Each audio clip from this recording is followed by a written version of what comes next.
Eu dividi cuidadosamente a barra de chocolate, ouvindo meu próprio batimento cardíaco. Essa era a nossa última refeição. Entreguei a metade ao Jim e olhei pensativamente pela janela do foguete. O espaço parecia infinito e ainda tínhamos 7 anos para voar. Eu não poderia imaginar estar nessa situação. Toda a minha vida sonhei em voar por espaço. Sempre me interessei por astronáutica e depois da escola fui para o centro de treinamento de astronautas. Eu era a melhor da turma, mas ainda não tinha ido ao espaço nenhuma vez. E quando me ofereceram para ir em uma expedição a Marte, concordei sem hesitar. Mas toda a diversão foi arruinada pelo Jean, meu colega. Quando descobri que ele iria comigo, quase me recusei a participar. Desde o centro de treinamento eu não aguentava mais esse preguiçoso. E ele não gostava de mim, sempre me chamou de nerd. E uma vez ele roubou minha prova e quase falhei no exame. E agora eu tive que ir para o espaço com ele por 7 anos? Era um pesadelo vivo! Tentei persuadir a administração a mudar meu parceiro, mas eles foram inflexíveis. Jim era o único adequado para a expedição nos indicadores médicos. O quê? Ele não consegue distinguir a roda de controle da manivela. Só havia uma razão para eu não dizer não. Este era o meu sonho. Eu tinha feito isso toda a minha vida e não desistiria por causa do Jim. Ele também não estava feliz com a minha companhia. Poucos dias antes do voo, fiquei no centro, então ouvi vozes no corredor. Era o Jim. Eu me pressionei contra a parede e escutei. Ele falou sobre mim em voz alta com seu amigo. Eles disseram que eu era um tédio e ele morreria de tédio em 7 anos comigo. Eu estava tão brava. Aborrecida, voltei para casa. Eu não tinha ideia de como iria lidar com o Jim. E agora era o dia do lançamento. Eu vi o rosto arrogante do Jim antes mesmo dele subir para o foguete. Olhamos um para o outro com desdém. Eu estava prestes a entrar no foguete quando alguém na multidão gritou: "Vocês precisam apertar as mãos!" Do Jim, de jeito nenhum. Mas eu sabia pelos olhos do chefe que era melhor não contradizê-lo. Rangendo os dentes, apertei a mão do Jim. Depois disso, pegamos nossos assentos no foguete e o lançamento começou. Eu podia ouvir a contagem regressiva e meu coração batia forte no peito. Meu sonho se tornara realidade. O motor rugiu. Enquanto estávamos decolando, provoquei o Jim. Era inacreditável que ele tivesse terminado o treinamento. Achava que ele seria expulso no primeiro dia. Ele começou a dizer algo, mas então o foguete balançou. Estamos saindo da atmosfera. Esse era um dos momentos mais perigosos do voo. Meu estômago se apertou de medo. Se ao menos desse certo, afundei de volta na minha cadeira. E justamente quando pensei que estava tudo bem, a sacudida se repetiu. Eu gritei e o Jim de repente olhou para mim com preocupação, dizendo que tudo correu bem. Eu não preciso ser ensinada. Algumas horas depois, tirei o cinto da cadeira e fui para o refeitório para comer. Mas quando abri os armários onde a comida deveria estar, fiquei confusa. Eles estavam vazios. Corri para abrir os armários, gavetas, vasculhei a cozinha, mas nada. Meu coração afundou. Nós fomos deixados no espaço sem comida. Voltei para o Jim e disse a ele com a voz trêmula que não tínhamos comida, mas ele achou que era uma piada e foi verificar novamente. Quando ele voltou, tinha um ar pesado, escuro como a noite. Você viu isso? Cobri meu rosto com as mãos e lentamente afundei na cadeira. O desespero tomou conta de mim. O que faremos? O Jim foi para o computador de bordo. Ele queria enviar um sinal para a Terra. Boa ideia! Com o coração apertado, esperei o resultado, mas o computador de bordo ainda não respondeu. E então todo o foguete disparou. Erro de acesso. Não! Afastei o Jim, tentei freneticamente enviar mensagens, mas cada uma me dava um erro diferente. Lágrimas encheram meus olhos. Eu não quero morrer! Então, Jim tocou meu ombro de forma tranquilizadora. Eu vacilei e ele disse: "Nós podemos lidar com isso." De alguma forma me senti melhor. Eu chorei. Sim, nós podemos lidar com isso. Passamos o primeiro dia sem comer. Eu nem queria falar com o Jim, mas ele sugeriu que contássemos algumas histórias um para o outro para ignorar a fome. Eu quis dizer não, mas meu estômago já estava roncando. Eu concordei relutantemente. Afinal, Jim não era tão insuportável. Tínhamos muito em comum e, obviamente, o Jim fazia stand-up à noite. Eu não poderia explicar como ele conseguiu me fazer rir em tal situação. Mas no dia seguinte a fome se tornou insuportável. Eu estava tonta de fome e quando me pus de pé comecei a cambalear. O Jim percebeu isso. De repente ele me jogou uma barra. Olhei para o Jim incrédula e ele apenas deu de ombros. Ele sempre carregava lanches com ele para a aula também. Isso costumava me irritar. Mas agora seu hábito nos salvou da fome. Mas eu não entendi porque ele compartilhou comigo. O Jim e eu sempre fomos rivais e de repente ele me salvou da fome. Perguntei baixinho porque ele não tinha comido tudo sozinho. Nisso, Jim revirou os olhos. Podemos nos odiar, mas não o suficiente para nos deixar morrer de fome. Uau, eu não esperava isso do Jin e sinceramente agradeci a ele. Talvez ele não fosse tão ruim quanto eu pensava, embora isso não mudasse o fato dele ser um preguiçoso. Comemos as barras, mas agora estávamos com muita sede. Eu estava repassando as palestras na minha cabeça e então... Isso! Um mapa do foguete! Eu pulei e imediatamente abri. Deve haver um esconderijo a bordo, em caso de emergência. E aí estava! Meu coração começou a bater mais rápido, talvez houvesse comida lá. Fomos para a parte traseira do foguete e encontramos uma pequena porta sem maçaneta. O Jin perguntou, irritado, com o que eu iria abri-la. Com minha mente? Eu ri. Você não deveria ter dormido na aula. Digitei o código de segurança na tela ao lado da porta. A porta deveria ter se aberto imediatamente, mas nada aconteceu. Minhas mãos estavam suando de nervoso. Eu misturei os números. Mas então, a porta se abriu abruptamente. Ufa! Olhei para o Jin com uma expressão triunfante. Toma! Mas assim que entramos, minha alegria se foi. As prateleiras estavam vazias. O Jin colocou a mão no meu ombro. É muito cedo para se desesperar. Vamos examinar tudo primeiro. Embora não houvesse esperança, começamos a vasculhar as prateleiras, gavetas, mas tudo à toa. Eu não escondi meu desespero. Se pudéssemos sobreviver sem comida, não poderíamos sobreviver sem água por mais de 3 dias. E então, Jin, vendo o meu estado, apenas me abraçou.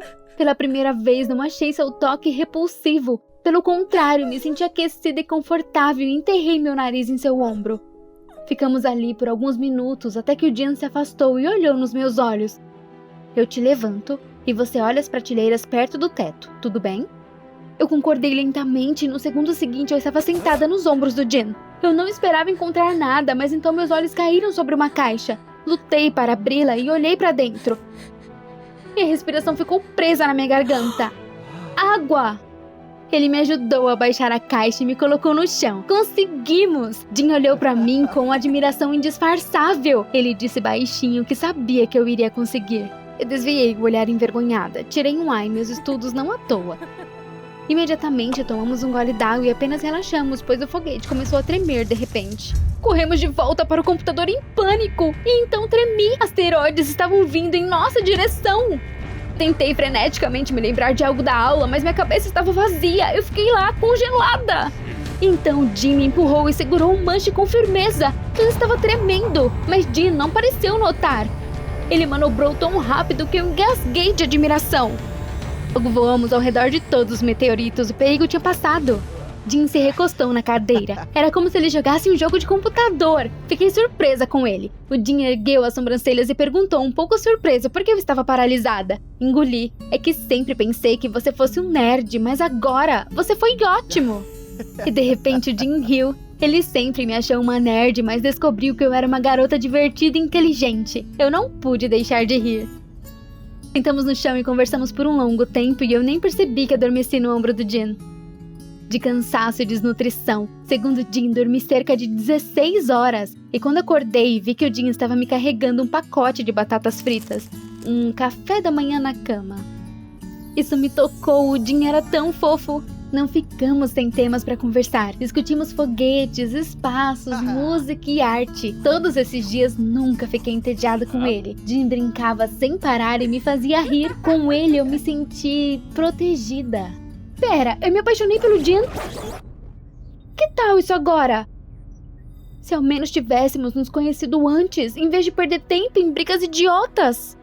Naquele momento, Jin veio até mim. Queria falar alguma coisa, mas foi interrompido por uma sirene. O computador de bordo começou a nos alertar sobre a aproximação de um buraco negro. Olhei à distância e percebi com horror que uma colisão não poderia ser evitada. O Jin e eu tentamos virar o foguete, mas o computador não respondeu e de repente travou e bloqueou o acesso ao sistema. Esse com certeza era o fim. Suspirei e me virei para o Jin. Obrigado por estar comigo todo esse tempo. Você é a pessoa mais incrível que já conheci. O Jin olhou nos meus olhos por um longo tempo e naquele momento todos os sons desapareceram no fundo. De repente ele me puxou pela cintura e me beijou. Foi como fogo de artifício explodindo por dentro. Eu olhei para o Jin sem acreditar. A sirene parou repentinamente e o computador de bordo relatou que o perigo havia passado. Eu não me importava mais com isso. Eu ainda podia sentir o beijo do Jin em meus lábios. Ele sussurrou baixinho que gostava de mim. Lágrimas encheram meus olhos. Eu também gosto de você, Jean. Ele sorriu, tirou a última barra do bolso e me entregou.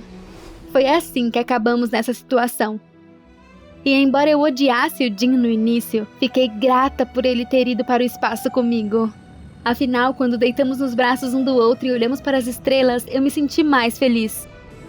E de repente houve uma salva de palmas. Jean e eu olhamos em volta confusos. O que está acontecendo? À medida que subíamos, as portas do foguete se abriram lentamente. Eu não entendi absolutamente nada, estávamos no espaço. O Jean pegou minha mão e apertou com força, dizendo para não me preocupar. Mas assim que saímos do foguete, vimos nosso centro de treinamento. Eu estava completamente perdida. E então o chefe veio até nós e sorriu. Passamos no teste. O quê? Acontece que esse não era um voo real, mas uma simulação. Um treinamento para ver se o Jean e eu poderíamos trabalhar juntos. Eu fiquei chocada. Espera, então isso não era real? Eu imediatamente joguei meus braços em volta do pescoço do Jean e o abracei com força. Nós iremos viver! Embora eu tenha experimentado um verdadeiro horror nessa simulação, meu amor pelo espaço não havia desaparecido. E um mês depois, Jean e eu partimos para uma verdadeira expedição. Só agora eu estava feliz por voar com ele. E 7 anos sozinha não me assustou nem um pouco. E tudo isso me ensinou uma regra importante. Não perca tempo com brigas. Às vezes você precisa conhecer uma pessoa melhor para entender que ela não é tão má quanto você pensa que é. Você gostou desse vídeo? Então se inscreva, deixe seu like e apoie o canal. Obrigada! O voo inteiro eu pensei sobre o casamento. Eu já estava ansiosa por isso. Eu estava trazendo um vestido caro para casa e meu noivo estava esperando por mim no aeroporto. E pensar que logo eu seria uma esposa. Com esse pensamento eu quase chorei de felicidade. Eu sou tão sensível. De repente eu fui jogada para cima da cadeira com um forte empurrão. O que está acontecendo? O avião se inclinou fortemente para baixo. Oh Deus, nós estamos caindo! Eu acordei em uma praia deserta. Em pânico, eu rapidamente me examinei, mas eu não achei que estivesse machucada. Eu olhei em volta, haviam pedras com cavernas e uma floresta selvagem. Eu estava apavorada. Eu estava com muito medo dos animais selvagens. E não havia nenhum sinal do avião em nenhum lugar. Mas onde estavam os destroços? Isso era estranho. Eu comecei procurando meu celular nos meus bolsos. Mas não tinha celular, nem carteira, nada. Como diabos eu entraria em contato com meu noivo? Ele me pediu para estar sempre em contato. Ele provavelmente está por trás disso. Quando Craig me pediu em casamento, meus pais ficaram felizes. A herdeira rica finalmente encontrou seu príncipe. Craig me lembrava todo dia que eu deveria ser grata a ele. Ele me escolheu entre uma centena de garotas. Estava muito preocupada, com medo de não corresponder às expectativas dele. E agora meu casamento seria em apenas uma semana. E eu estava presa no meio do nada. Torcendo para encontrar alguém, eu vaguei ao longo da praia, até que eu notei um cara ao longe. Ei, eu estou aqui! Eu corri para ele o mais rápido que eu pude e usei gestos com as minhas mãos para contar para ele sobre o acidente. Talvez ele soubesse como me levar para casa. O cara pareceu não entender muito bem e somente perguntou em um inglês bem ruim se tal beldade tinha um noivo. Claramente ele estava apenas tentando me pegar. Felizmente uma garota estava passando. Ela disse algumas palavras bem escolhidas para ele e ele ficou para trás. E ele está certo, você é muito bonita, a garota disse de repente. Qual é? Eu nem estava usando maquiagem. E Craig não me deixava sair de casa sem maquiagem. A menina respondeu que os caras locais não se importavam. Haviam apenas 10 garotas em toda a ilha. As outras há muito tempo haviam saído daqui. Eu perguntei para a menina como eu poderia chegar na civilização. Ela respondeu que não havia comunicação, nem polícia. E somente o barqueiro podia me levar ao continente. Eu já estava felicíssima. Mas então ela adicionou que isso custava uma fortuna. O barqueiro acreditava que quem quisesse sair arrumaria o dinheiro. Inferno! Eu não tenho um centavo na minha bolsa. O que eu poderia fazer? Eu já estava acostumada com a vida boa e nunca tinha trabalhado na minha vida. Mas parece que eu tinha que fazer isso nesse fim de mundo. Um grupo de no máximo 6 rapazes estava caminhando na nossa direção. Um deles disse algo pra gente. O que mais esse aqui queria? A garota riu dizendo que eles tinham um ponto fraco aqui. Aquele cara teria dado qualquer coisa para nos pegar. Você tem certeza? Nós estamos em falta aqui. Sim, haviam tão poucas garotas aqui que os caras só tinham uma coisa em suas mentes. Então eu me toquei. E se eu abrisse um curso de sedução de mulheres na ilha? Afinal, Craig me fez ir para o treinamento de mulheres. Eu lembrava como eles eram feitos e faria o meu ainda mais legal. E com o pagamento desses cursos, eu rapidamente conseguiria ganhar dinheiro e dar o fora daqui. Mas dar aulas em uma praia não era uma grande ideia. O que os nativos pensariam de mim? Eu olhei confusa em volta. Todos os bangalôs estavam ocupados, mas então meus olhos caíram nas cavernas. Isso mesmo! Eu vi elas na praia! Em uma delas eu poderia dar aulas e ao mesmo tempo passar a noite lá. Eu precisava divulgar. Eu implorei para os locais por tinta e papel, mas eles trouxeram frutinhas esmagadas e folhas de papiro. Desenhei casais de mãos dadas nas folhas e as colei por toda a ilha. Espero que os locais captem a essência e ainda venham para o meu treinamento. Algumas horas se passaram e eu fiquei nervosa. Sério, ninguém iria vir? Mas então um cara entrou na caverna. Ele falava inglês surpreendentemente bem e disse que seu nome era Rick. Ele disse que, como todo mundo, queria aprender a seduzir as garotas e queria uma semana de aulas individuais. Bacana! Eu poderia economizar para o barqueiro ir embora. Mas Rick acrescentou que precisava não apenas de um curso para seduzir garotas, mas de um curso para me seduzir. Foi aí que eu realmente fiquei chocada. Uau, calma, cara! Eu estava prestes a dar um tapa nele quando eu vi um bando de caras indo para a minha caverna. Sim, meu anúncio funcionou! Disse a Rick para dar fora. Na realidade, eu tinha um noivo e nós casaríamos em uma semana. Rick deu o braço a torcer e saiu, dizendo que se eu mudasse de ideia, eu poderia encontrar ele no mercado local. Ele vendia pranchas de surf lá. Eu fui para minha lição sobre sedução. No meu arsenal, eu tinha desenhos, diamantes, corações, algumas palavras em inglês que ninguém parecia entender e gestos. Fiquei terrivelmente envergonhada de usar eles. Como resultado, os machos locais zombaram de mim, discutindo alguma coisa em voz alta. Os caras foram embora, me deixando sem nada. Bem, deixa eles irem. De repente, meu estômago roncou. Eu não comia 24 horas. Voltei para o bangalô e implorei por comida aos moradores. Mas todos me negaram. Inferno! Eu vi umas barracas ali perto. Rick estava parado atrás de uma delas, sorrindo para mim. Você consegue. Tentando manter meu orgulho, me aproximei do Rick e disse para ele que estava pronta para começar a treinar agora. A primeira tarefa era me dar um jantar delicioso. Rick disse que me surpreenderia sem problemas, mas eu teria que me vendar. Bem, fiquei intrigada. Faça isso logo! Alguns minutos depois, eu ouvi o som das ondas e senti a água nos meus pés. O que estava acontecendo? Então o Rick tirou minha venda e eu vi que nós estávamos em uma prancha em mar aberto. Para o inferno jantar, eu ia me afogar aqui. Mas o Rick me ajudou e aos poucos fui gostando de me equilibrar nas ondas. Então lembrei do meu noivo. Craig considerava qualquer esporte radical uma tolice infantil. Nesse meio tempo, Rick habilmente pescou alguns peixes com um arpão e voltamos para a costa. Lá ele fritou rapidamente o peixe na brasa com algumas ervas. Eu provei e fiquei chocada. Eu não tinha comido isso nem em restaurantes. Mas decidi não mostrar para o Rick minha satisfação. Agradeci secamente e disse tchau. Que ele não se iluda. Já estava escuro e eu fui para minha caverna passar a noite. Mas à noite acordei com o fato de que estava literalmente me afogando na água. Uma terrível tempestade tropical começou e a caverna foi inundada. Eu corri para fora para encontrar um abrigo, mas não consegui ver nada. Logo percebi que havia vagado na selva. Encharcada até os ossos, eu atravessei a floresta tropical. Finalmente a chuva parou e eu pude descansar. Me sentei na grama, exausta, quando alguma coisa se mexeu embaixo de mim. Eu olhei pra baixo e vi um ninho de cobra! Ah! Então Rick correu até mim e me cobriu com um abraço. Imediatamente ele pegou uma vara e bateu no chão. Estranhamente isso acalmou as cobras. Elas começaram a rastejar pra longe. Eu me perguntei como Rick tinha chegado aqui. Mas ele disse que só gostava de surfar à noite. E quando ele ouviu meu grito, ele imediatamente correu pra me ajudar. Rick me carregou por todo o caminho de volta em seus braços e eu não conseguia superar o choque. Eu fiquei pensando em como o Rick correu para me socorrer na selva escura. E de repente lembrei do meu noivo Craig. Uma vez fui atacada por um cachorro e ele simplesmente fugiu. Ao amanhecer, Rick me carregou para minha caverna e cuidadosamente me colocou de pé. Na despedida, ele disse que se eu quisesse, eu poderia passar a noite na casa dele. Não é uma cobertura, claro, mas é muito mais quente. Isso era tão estranho. E parecia que o Rick realmente queria cuidar de mim. Espera, o que você está pensando? Você tem que se recompor. O seu noivo está esperando por você. Pelo restante da semana, eu tentei não chegar muito perto do Rick. Apenas dei aulas para ele. Tive medo de cair novamente em seu feitiço e não podia esquecer o casamento. Então, uma noite, eu decidi verificar o quanto havia economizado. Acontece que eu já tinha dinheiro suficiente e até tinha parado de contar eles desde que estive com o Rick. Naquele dia, fui ao barqueiro. Acontece que ele descobriu um negócio de sucesso e aumentou o preço para o dobro. Eu implorei para ele mudar de ideia. Falei para ele que eu não teria tempo de ganhar tanto em um dia, mas ele foi inflexível. Com o coração partido, eu caminhei até a praia e encontrei o Rick lá. Eu disse para ele que estava disposta a dar outra lição, mas apenas se ele me pagasse o dobro.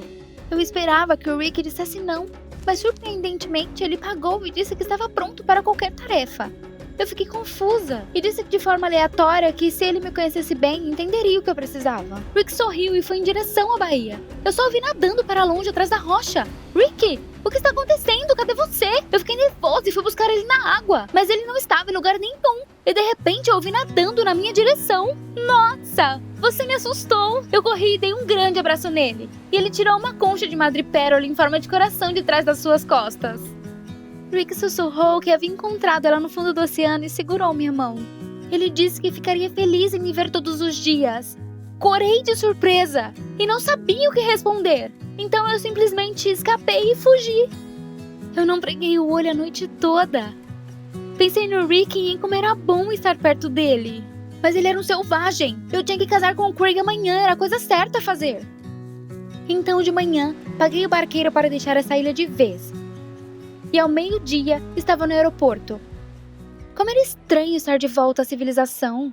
As pessoas ao meu redor eram tão sérias, até comecei a sentir um pouquinho de falta da vida selvagem da ilha.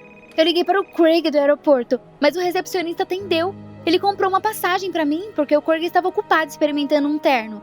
Algumas horas depois, eu estava em casa e tentei não pensar no Rick e em como era bom estar perto dele. Os convidados já estavam reunidos na varanda quando eu finalmente vi o Craig. Mas o Craig olhou pra mim e ficou furioso. Ele disse que eu não tinha o direito de desaparecer por uma semana inteira sem avisar. E que eu parecia horrível. Comecei a contar para o Craig sobre o acidente, mas ele não me ouviu. Ele rudemente exigiu que eu me limpasse e me preparasse para a cerimônia. Ele não se importava com onde eu estava, contanto que estivéssemos bem nas fotos de hoje. Eu desabei e caí em lágrimas, então não era comigo que o Craig estava preocupado todo esse tempo, era apenas com o nosso status. Enfiei a mão no meu bolso para pegar meu lenço e senti algo. A concha do Rick. Eu senti como se estivesse sendo saqueada. Corri para o meu quarto e peguei minhas economias para a lua de mel. Então saí correndo de casa. Corri para o aeroporto. Lá eu comprei uma passagem de volta e à noite já estava de volta na ilha. Eu procurei por Rick em todos os lugares, mas ele desapareceu no ar. Então eu olhei para o oceano. Na luz do pôr do sol, Rick estava flutuando em minha direção em uma prancha. Corri para encontrar ele e nos abraçamos na água. Então percebi que Rick finalmente havia alcançado seu objetivo. Eu realmente me apaixonei.